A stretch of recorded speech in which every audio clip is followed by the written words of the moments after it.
pouvez y aller. Excellent. Merci beaucoup, Sophie. Donc, bonjour, bienvenue tout le monde à ce webinaire qui fait partie d'une série de webinaires organisés par le pôle bibliothèque du réseau Circé. Ce webinaire donc va porter sur la politique d'auto-archivage décortiquée. Je m'appelle Mathieu Pigeon, je suis bibliothécaire à l'Université de Montréal et je suis avec ma collègue. Donc, Nadia Zurek, bibliothécaire en soutien à la recherche à l'UQTR. Exact, merci. Donc, la présentation d'aujourd'hui, elle va être assez courte et elle s'adresse en particulier aux revues qui ne sont pas encore en libre accès sous licence Creative Commons. Donc, aussi en particulier aux revues du FRQ qui sont subventionnées par le FRQ et le FRQ qui demande aux revues de passer au libre accès avec licence Creative Commons pour 2028. La politique d'auto-archivage, même si vous êtes en libre accès, elle est pertinente en fait pour toutes les revues parce qu'elle va vous permettre d'être conforme, d'être une voie de publication conforme pour les auteurs qui, eux, sont déjà soumis à des critères de publication en libre accès par les organismes subventionnaires. Donc, vos auteurs doivent potentiellement déjà publier en libre accès.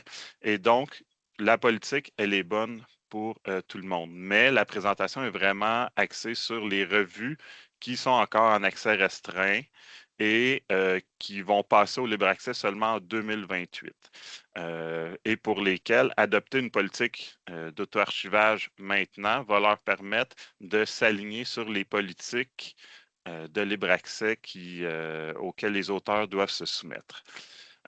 Si vous avez des questions, il y aura amplement de temps dans l'heure qui suit et on vous invite à soit écrire vos questions dans le chat ou à attendre à la fin de attendre à la période de discussion. On pourra répondre à toutes vos questions. Donc, on va commencer. Donc, la présentation aujourd'hui, en fait, c'est très simple. On va mettre en contexte un peu ce qu'est la voie verte, c'est quoi les politiques, les exigences, etc. et l'échéancier pour les revues, particulièrement celles qui sont subventionnées par le FRQ. Puis ensuite de ça, Mathieu va vous montrer vraiment un modèle là, proposé. Puis c'est un modèle vraiment que vous pouvez adapter, mais que vous pouvez aussi juste coller là, dans votre page web là, pour présenter votre politique, si vous êtes bien sûr là, en accord avec ce qui est dit.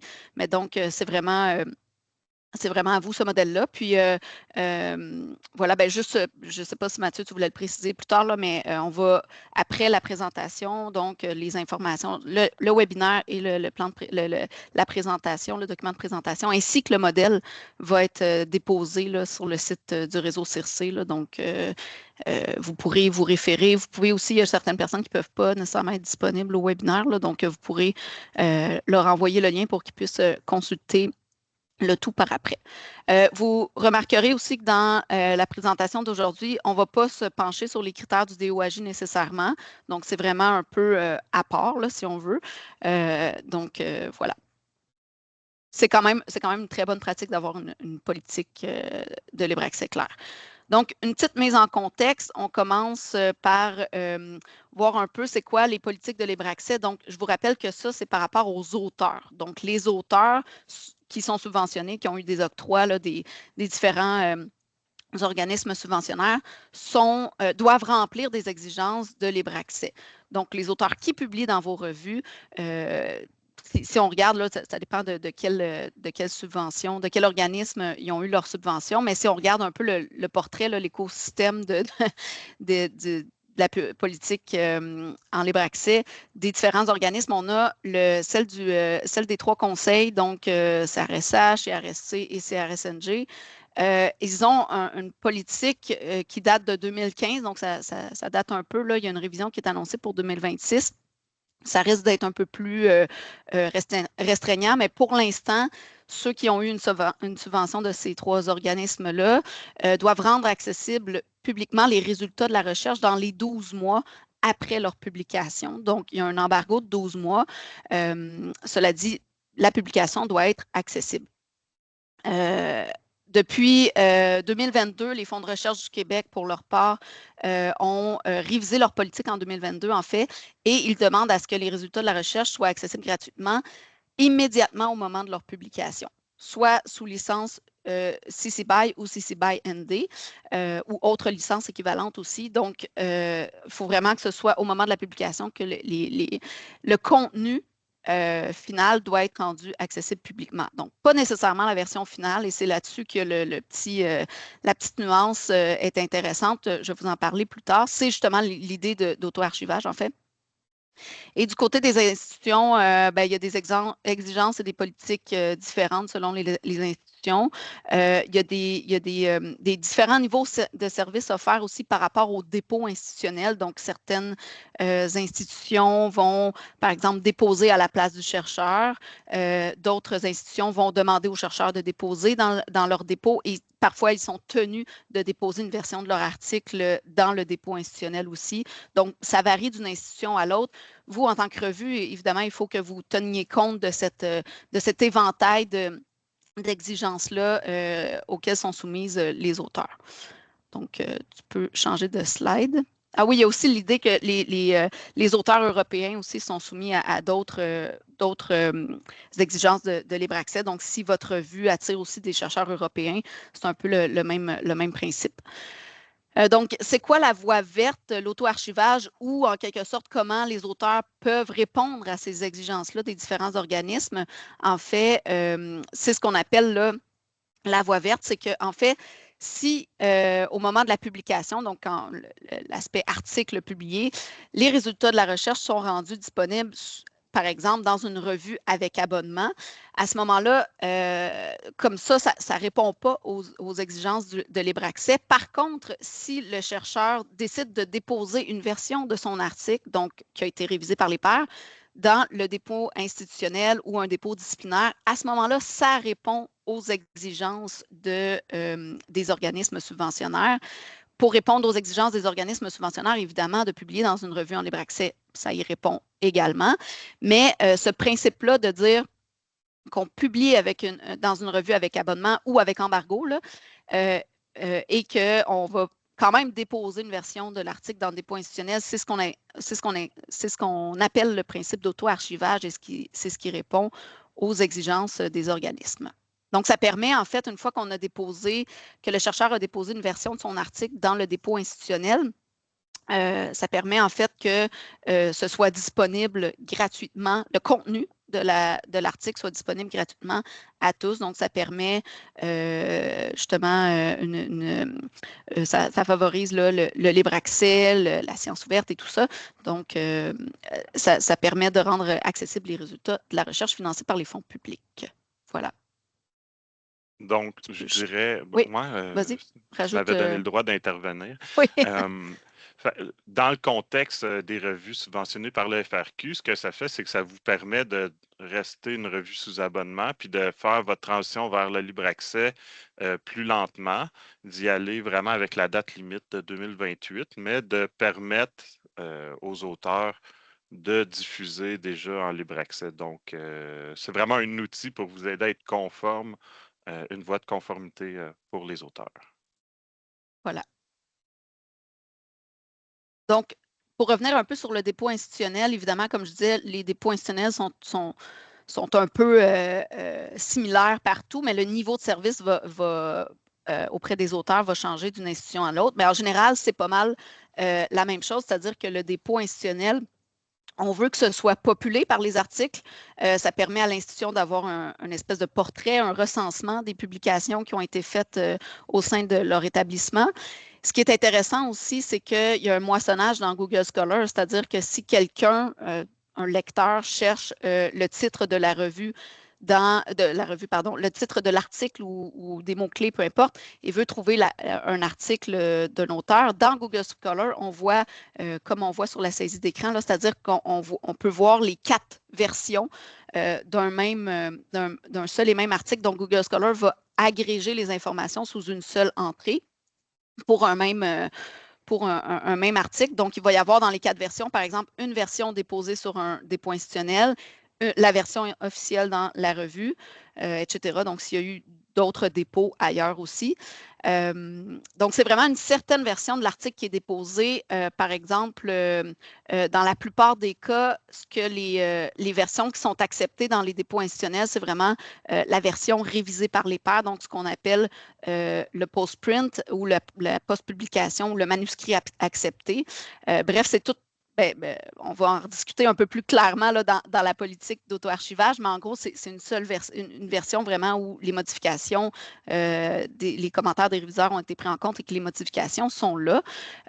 Donc voilà, les dépôts institutionnels acceptent, c'est pas tous les dépôts du moins qui acceptent la version preprint, donc l'article vraiment qui a été soumis à la revue, là. Habituellement, on accepte plus les autres. Donc c'est pas mal ça. Est-ce que tu avais quelque chose à ajouter là-dessus, Mathieu? Parfait.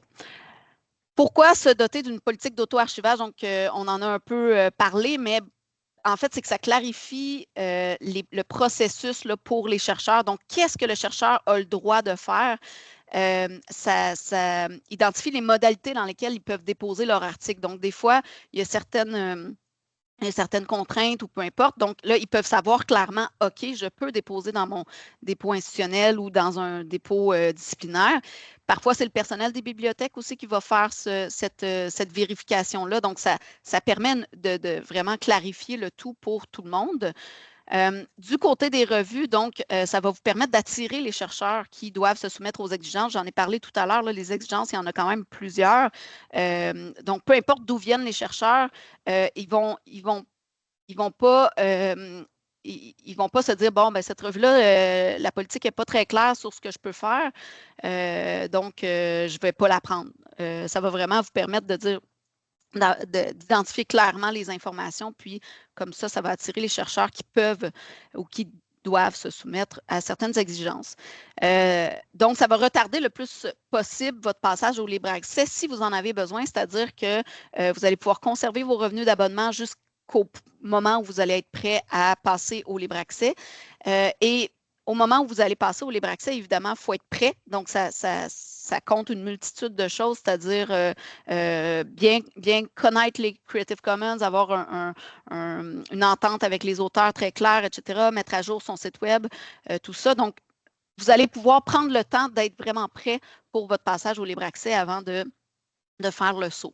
Donc, évidemment, si vous avez une politique d'auto-archivage claire, ça veut dire que vous comprenez l'importance aussi de rendre disponible en accès ouvert le contenu qui aura été subventionné, là, dont la recherche aura été subventionnée par les organismes.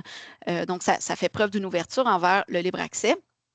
Et aussi, c'est une transparence qui permet de vous, comme revue, de gérer moins de questions. Donc, évidemment, s'il n'y a pas de politique d'auto-archivage qui est claire, ben, le personnel des bibliothèques ou encore les auteurs eux-mêmes vont peut-être vous écrire en disant est-ce que je peux déposer dans mon dépôt? Si oui, comment?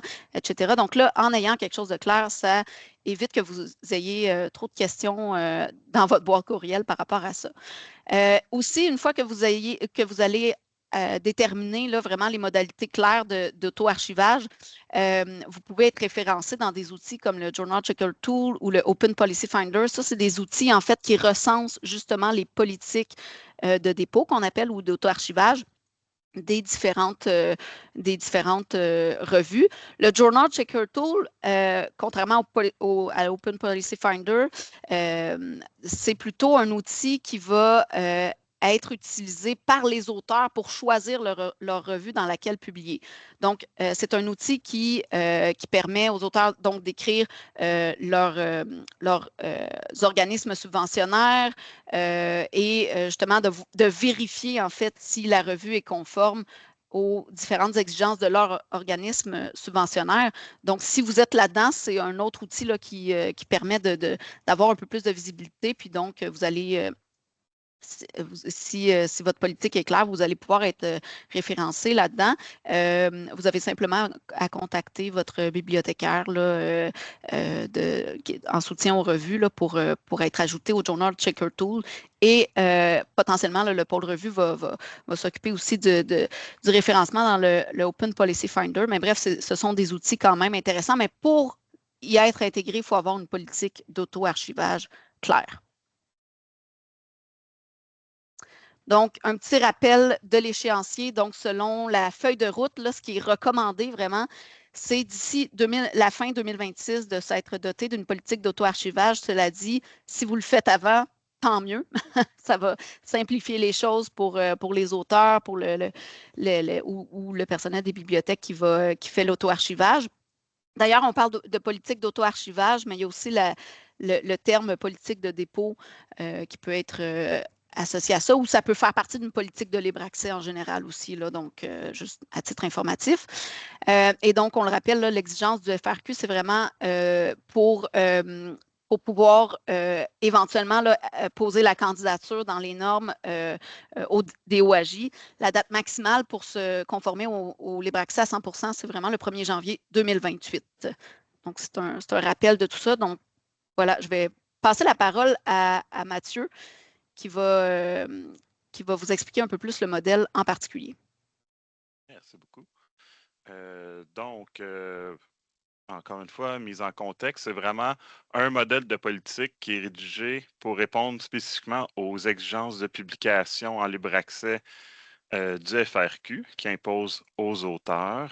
C'est par contre vraiment pertinent pour toutes les revues d'en avoir une parce que comme Nadia l'a dit, l'important, c'est d'être clair, transparent sur ce que les auteurs peuvent faire avec leurs manuscrits. Ce n'est pas tout le monde qui est au courant là, des pratiques du libre accès. Et donc, par exemple, une revue qui va être déjà en libre accès sous licence, son contenu peut être, l'auteur va conserver ses droits d'auteur sur son article, il y a une licence, il peut déposer toutes les versions de l'article dans un dépôt. Cela dit, d'avoir une politique claire, ben, ça permet à l'auteur de le savoir, qu'il a le droit de faire ça, et ça permet à tous les auteurs potentiels de trouver la revue là, quand la politique est enregistrée. Donc, oui, on s'adresse aux revues FRQ là, dans ce cas-ci, qui n'ont pas encore passé au libre accès, mais si vous êtes déjà en libre accès sous licence, prenez ce ce qui vous est présenté, puis faites juste l'adapter. Dans le fond, ça va être juste un petit peu plus simple. Je vous présente le modèle de politique. Je vais le lire, puis après ça, on va le décortiquer. Donc, au moment de la publication, les autrices et auteurs peuvent déposer d'un dépôt ouvert en libre accès, par exemple un dépôt institutionnel ou disciplinaire, le manuscrit accepté pour publication, c'est-à-dire la version de l'article intégrant toutes les corrections demandées par la revue, mais excluant la révision linguistique et la mise en page finale. Bien que les autrices et auteurs détiennent les droits d'auteur sur cette version, la revue leur demande d'appliquer une licence Creative Commons CC BY sur cette version de leur article. S'ils en justifient la demande, les autrices et auteurs peuvent plutôt appliquer une licence CC BY ND. Il est demandé d'indiquer dans le document déposé la version de l'article, la référence qui inclut le DOI ainsi que la licence. Par exemple, manuscrit accepté, date de publication, telle revue, tel volume, tel numéro, diffusé sous licence Creative Commons CC BY, puis d'ajouter le DOI. Pour récupérer le document à déposer, connectez-vous au site OJS de la revue et repérez votre article dans la liste de vos soumissions, puis cliquez sur Afficher et votre document se trouvera sous l'onglet Révision. Un instant.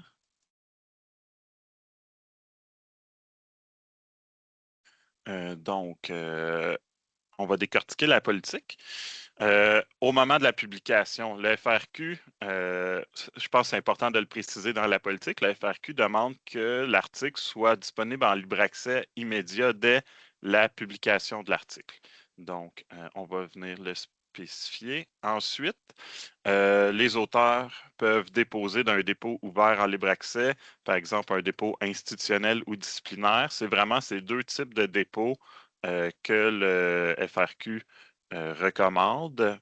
Il y a d'autres types de dépôts, mais là, on s'en tient à ceux-ci. On aurait pu, par exemple, écrire sur le web. Et donc, sur le web, ça va inclure les dépôts institutionnels, puis ça fait une phrase un peu plus simple. Ensuite, il peut déposer, mes excuses, le manuscrit accepté pour publication. Là, c'est un peu long. On pourrait juste dire ça, le manuscrit accepté pour publication. Là, on va donner une définition complète, c'est-à-dire la version de l'article qui intègre toutes les corrections demandées par la revue, mais excluant la révision linguistique et la mise en page finale. Donc, le manuscrit accepté, c'est lui qui est au milieu, la petite boîte verte. En fait, ça le dit dans la description. Les auteurs vont le connaître sous plusieurs noms. Ça peut être le manuscrit accepté, le Accepted Manuscript, le post-print. C'est vraiment à différencier du manuscrit original de l'auteur. Le manuscrit original de l'auteur, c'est vraiment, ça peut être l'article qui a seulement sur son ordinateur, l'article qui a déposé sur un serveur de préprint, ce qui est plus populaire pour certaines disciplines. Ou encore, ça peut être même l'article qui a été soumis à la revue, mais qui n'a pas encore été révisé par les pairs. Nous, pour le modèle actuel, on ne parle pas de ce modèle-là, mais vous pourriez aussi, par exemple, ça va faire du sens si vous êtes déjà en libre accès sous licence, de dire aux auteurs qui ont le droit de déposer cette version-là aussi. C'est vraiment la bonne pratique. Mais nous, puisqu'on se fie vraiment sur la politique du FRQ, on se concentre sur le manuscrit accepté. Donc, il est différent de l'article publié. L'article publié, il va être appelé version de l'éditeur ou en anglais le version of record. C'est l'article typique, celui avec la mise en forme de la revue, c'est le PDF là, avec la révision linguistique et compagnie. La seule c'est vraiment ça qui est la différence entre l'article publié et le manuscrit accepté. Le manuscrit accepté, c'est un peu la version moche. Là. Ça va être le document Word, mais sans la belle mise en page, sans la révision linguistique, mais avec toutes les corrections. Fait que, si vous êtes en libre accès, posez ces trois versions-là dans votre politique. Ensuite, bien que les autrices et auteurs détiennent les droits d'auteur sur cette version, donc on vient préciser qu'il n'y a pas de cession de droit. Si par exemple, c'est une pratique là, que vous avez de demander une cession de droit actuellement aux auteurs dans votre entente de publication, la cession de droit concerne vraiment l'article publié et non pas cette version-là. Donc, c'est important pour la formulation parce que c'est l'auteur, la personne qui détient le droit d'auteur, qui va appliquer la vue qui impose une licence. Donc, on vient leur demander aux auteurs de publier sous licence Creative Commons CC BY. Ça tombe bien, c'est ce qui est demandé aux revues, c'est ce qui est demandé aux auteurs par le FRQ. Donc, il n'y aura pas de problème à ce niveau-là. Les auteurs, s'ils en justifient la demande au FRQ, ils pourraient plutôt appliquer une licence Creative Commons CC BY. Donc, je pense que c'est important de le prendre en compte. On pourrait le dire ou pas dans la politique. Là j'ai décidé de l'écrire. Mais dans le fond, la politique de libre accès pour les auteurs donne quelques exemples. Il dit, ben, si c'est vraiment pour protéger les données. Ce n'est pas une question de protéger la revue ou protéger l'article, mais c'est vraiment dans des cas sensibles, on va dire, des articles sur des noms de lieux autochtones ou c'est l'exemple qui est donné, par exemple, par le FRQ. Ben là, on va mettre une CC BY ND qui empêche les modifications à l'article. Donc, la justification, elle doit être faite au FRQ, pas nécessairement à la revue, mais la revue ne pourrait pas imposer par défaut la CC BY ND parce que c'est vraiment la CC BY là, qui est la licence par défaut. C'est l'auteur qui doit demander la ND. Et puis là, ben, c'est ça. Le manuscrit accepté, c'est vraiment une version différente de l'article que l'article publié. Donc, c'est vraiment deux versions différentes et chacune peuvent avoir des conditions de droit d'auteur différentes. OK? Donc, comme on voit ici, par exemple, le manuscrit accepté va être les auteurs conservent leur droit d'auteur et puis il va être diffusé sous licence CC BY qui va accorder des droits, des permissions à tout le monde sur l'article. Tandis que l'article publié dans la revue, qui est encore en accès restreint, ben, le droit d'auteur, par exemple, vous avez demandé une cession de droit et il n'y a pas de licence.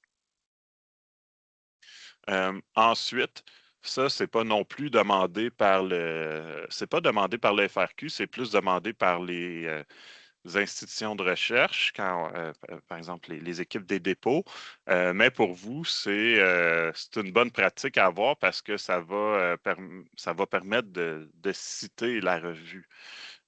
Parce que les auteurs, des fois, ils soumettent un article, ils ne disent pas c'est dans quelle revue, ne donnent pas des oui et rien. Et donc, on est obligé d'un peu de faire de la recherche et d'aller ajouter après ça ces informations-là dans les dépôts.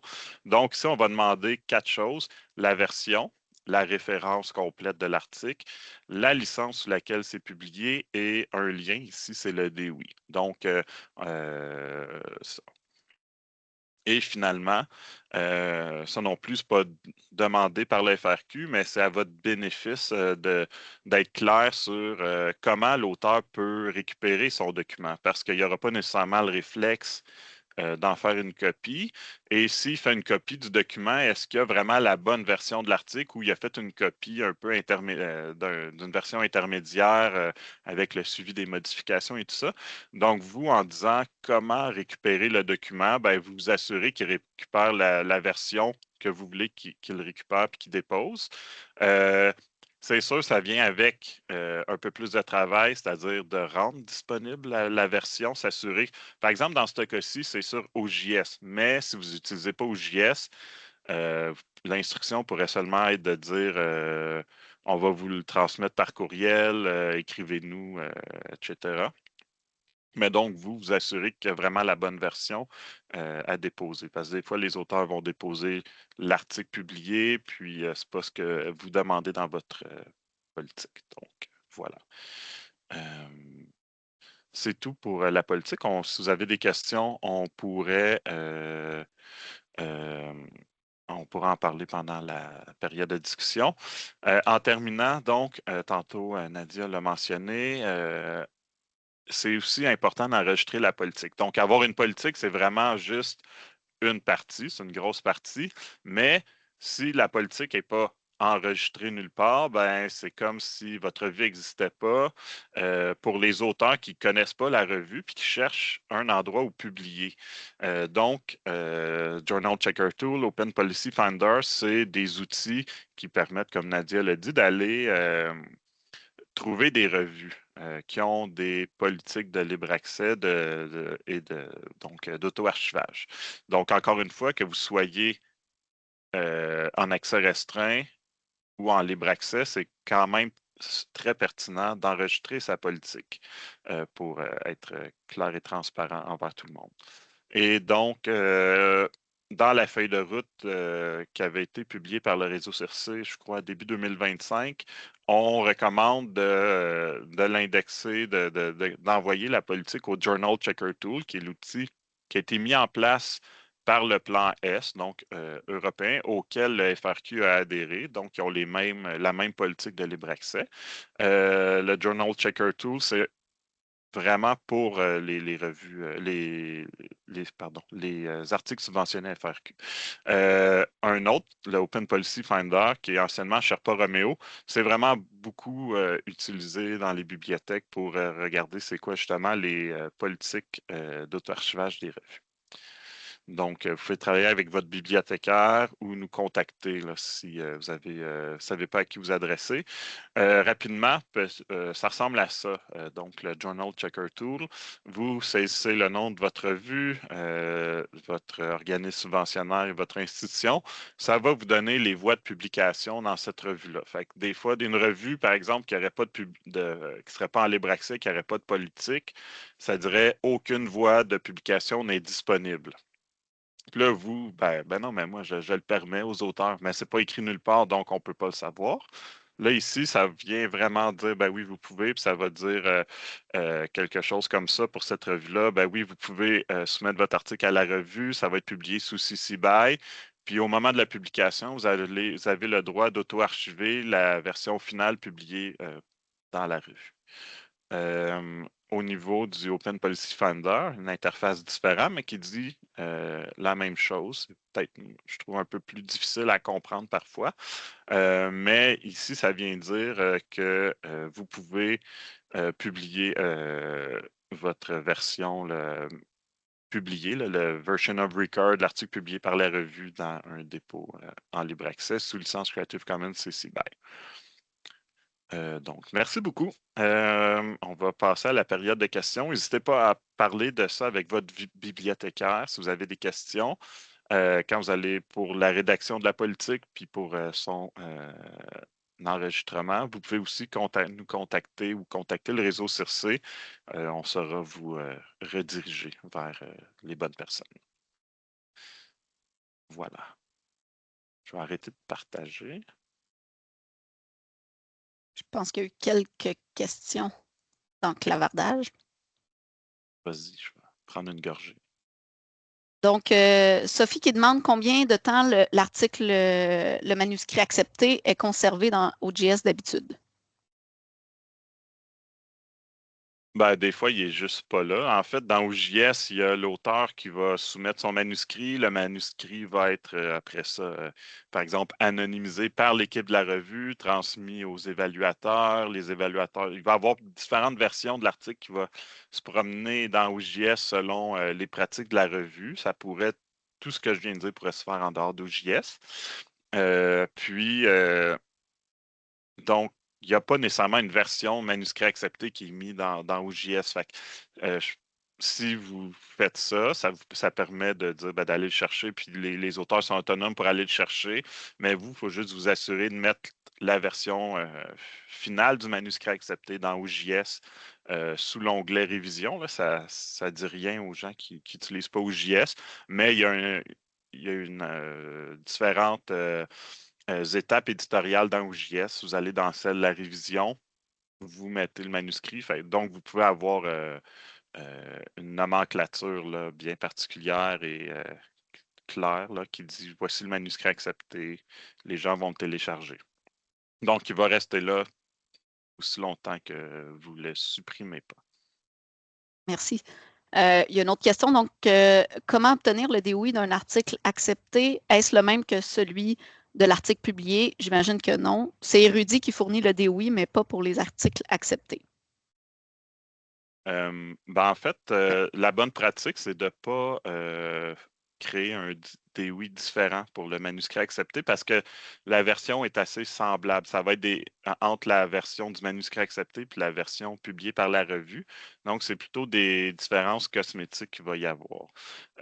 Et donc, on utilise le DOI final de la revue. Par exemple, dans votre cas, Anne, celui d'érudit, ou ça pourrait être celui créé dans OJS si c'est ce que vous faites. Et c'est quand même à votre avantage d'utiliser ce DOI-là de toute façon parce que les gens qui s'occupent des dépôts institutionnels vont mettre le DOI dans les métadonnées et les gens vont donc pouvoir aller consulter l'article final sur le site de la revue.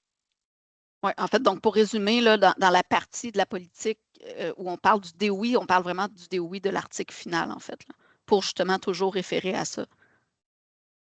Un préprint, ouais. Ouais, c'est plutôt rare qu'il y ait des DOI, là, de toute façon, qui sont créés pour les articles acceptés, pour les manuscrits acceptés. Les préprints vont souvent avoir des DOI différents, mais là, il y a plus de différence entre les versions. Exact. Et de toute façon, les preprints sont souvent présents dans des dépôts disciplinaires comme le BioArchive, Archive, des choses comme ça. Donc ça, c'est un peu un autre aspect, mais on n'en a pas parlé étant donné que ça touche là, vraiment juste les articles, les manuscrits acceptés là, dans le cadre des exigences du FRQ. Donc, une autre question aussi de Marie-Hélène. Est-ce qu'une revue déjà en libre accès immédiat avec Érudit a un intérêt à favoriser l'auto-archivage, dans la mesure où le financement d'Érudit va maintenant dépendre du nombre de consultations des articles sur Érudit? Favoriser l'auto-archivage ne va-t-il pas baisser les statistiques de consultation sur Érudit et donc le financement de la revue? Oui, c'est vraiment recommandé d'avoir la politique d'auto-archivage. C'est les bonnes pratiques du libre accès. Et même si les consultations vont compter là, dans la redistribution prochaine, là, à partir de 2027, ça ne fera pas une assez grosse différence. Donc, non, il n'y a pas de problème là. Puis de toute façon, en mettant le DOI de l'article, la consultation va s'en aller vers érudit. Puis les gens, je ne sais pas si d'autres personnes veulent comme ajouter là-dessus, mais les gens accèdent à l'article de multiples façons. Ils ne vont pas nécessairement dans le dépôt, ils vont passer, ni sur érudit d'ailleurs, ils vont passer par exemple par Google ou Google Scholar. Puis Google Scholar va les rediriger, j'imagine, vers l'article final là, Ben, sur ça Érudit. dépend. C'est S'il lui y a qui est une le mieux, copie, ouais. ouais, s'il y a une copie sur le dépôt, c'est sûr qu'il va y avoir aussi une version dans le dépôt. Mais je pense que d'emblée, les lecteurs vont passer par la voie un peu plus officielle là, ou la version plus finale qui aura été mise en page. Donc oui, c'est pas une mauvaise question dans le sens que oui, ça va, il y a un impact, mais il est assez minime, là, comme dit Mathieu, là. Et dans tous les cas aussi, vous pouvez, ben, par curiosité, là, si vous voulez voir, dans les dépôts institutionnels, habituellement, il y a des statistiques aussi pour chaque article. Donc, si vous voulez voir un peu à quel point ça a de l'impact ou pas, vous pouvez aller les consulter, là. Donc, on voit le nombre de fois que ça a été téléchargé. Nadia, si tu me permets d'intervenir Oui, maintenant que mon micro est ouvert, là, tout ce que vous dites est tout à fait exact.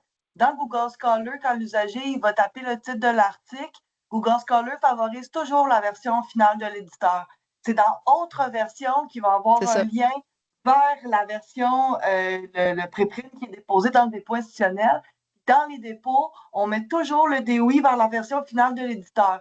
Pourquoi? Parce que quand les bibliothécaires vont faire, ou les chercheurs vont faire de la vérification, par exemple, aux conformités des exigences du FRQ, ben, c'est beaucoup OpenAlex qui est utilisé. Puis comment qu'on va chercher, c'est qu'on va chercher avec le DOI de la version finale de l'auteur.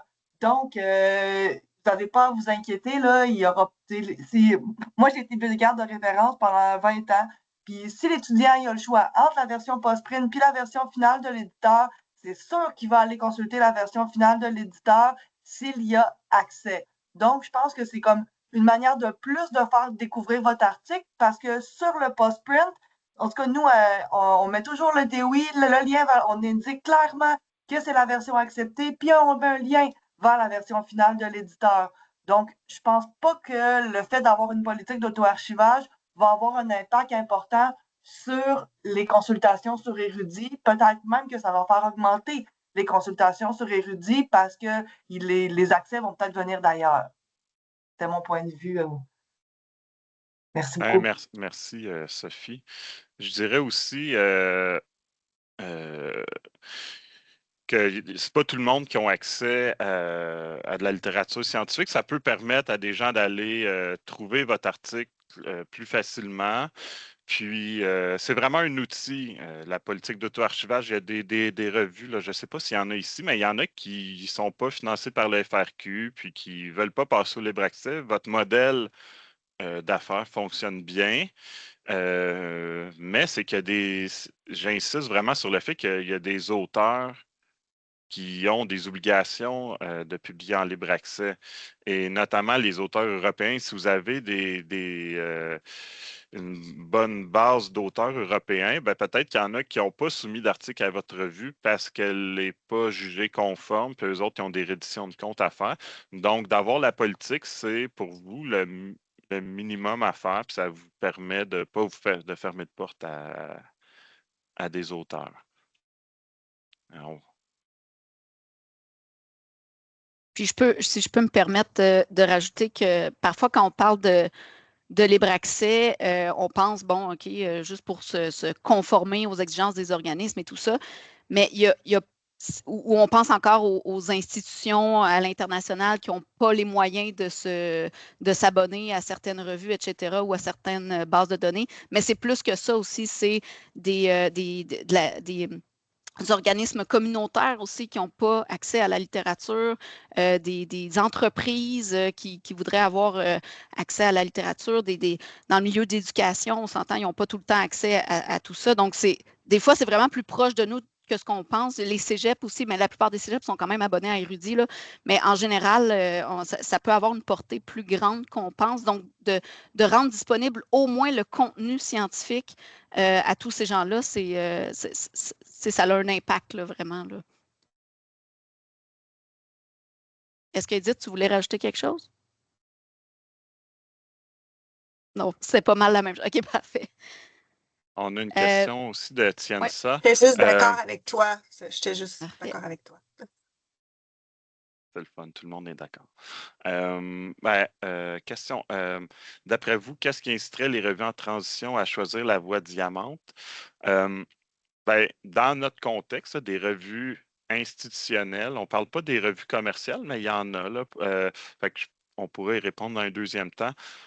Au Québec, les revues qui sont financées par le FRQ, ce concours-ci, doivent transitionner vers le libre accès diamant. Donc, c'est pas des revues qui sont en libre accès gold avec des APC, c'est des revues qui sont soit en accès restreint, barrière mobile d'1 an, ou encore qui sont déjà en libre accès, mais qui n'ont pas de licence. Creative Commons. Et donc, les organismes subventionnaires leur demandent de passer au libre accès diamant et c'est la même chose au niveau du CRSH. Donc, au niveau fédéral.